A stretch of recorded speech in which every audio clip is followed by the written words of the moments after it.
الحمدللہ حمدن کثیرن والصلاة والسلام علی رسولہ الکریم وعلی آلہ واصحابہ اجمعین اما بعد وقال تبارک و تعالی فی سورۃ التوبہ اعوذ باللہ من الشیطان الرجیم بسم اللہ الرحمن الرحیم قل ان کان آباؤکم و ابناؤکم و اخوانکم و ازواجکم و عشیرتکم و اموال اقترفتموها و تجارت تخشون کسادها و مساکین ترجونها احب الیکم من اللہ و رسولہ و جہاد فی سبیلہ فتربصوا حتی یاتی اللہ بامرہ واللہ لا یہدی القوم الفاسقین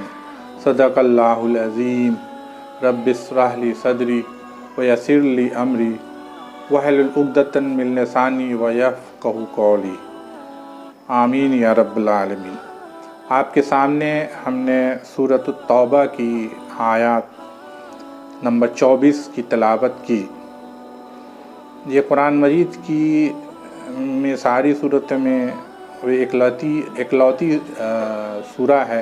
جو بغیر بسم اللہ الرحمن الرحیم کے شروع ہوتی ہے۔ اس کی وجہ یہ ہے کہ اس میں کفار مشرکین تھے، ان پہ اللہ کا غضب نازل ہوا۔ یہ آخری دور کی نبوت کے آخری دور کی صورتوں میں سے ایک ہے۔ اس میں کفار مشرکین کو 4 مہینے کا الٹیمیٹم دیا گیا تھا کہ اگر وہ ایمان لے آئیں اور یا تو نہیں لاتے ہیں تو وہاں سے بدر ہو جائیں، بدر ہو جائیں، ضلع وطن ہو جائیں، یا ایمان نہ لائیں اور 4 مہینہ گزر جائے تو پھر ان پہ قتل واجب ہے، ان کو جہاں پاؤ قتل کرو۔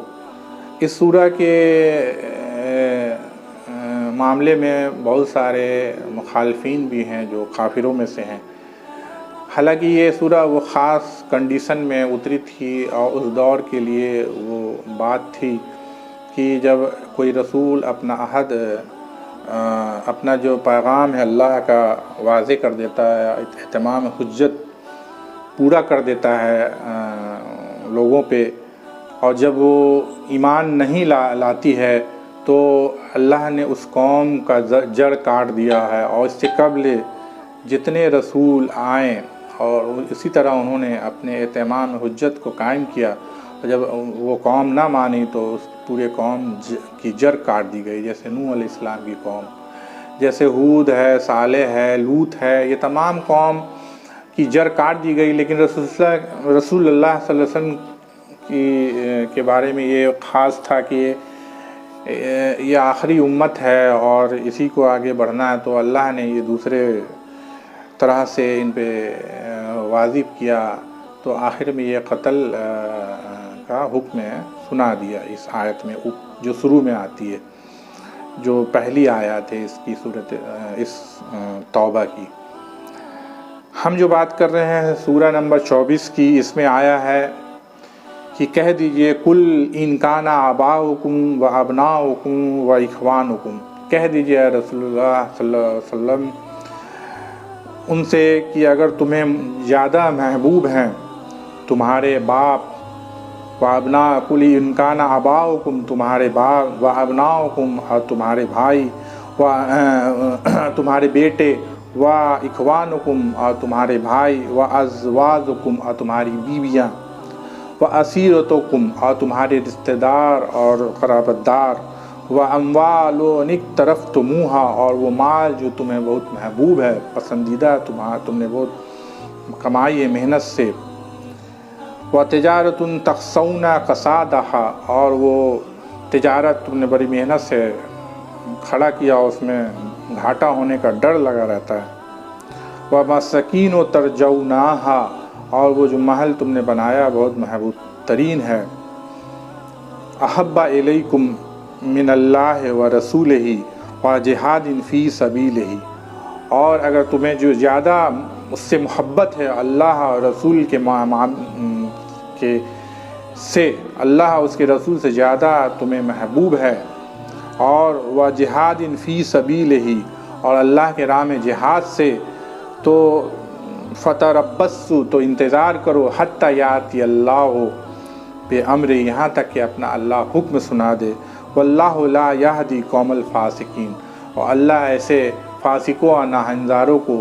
اللہ ہدایت نہیں دیتا ہے۔ تو اس آیت میں 8 چیز اللہ نے گرائی ہے کہ تمہارے باپ، تمہارے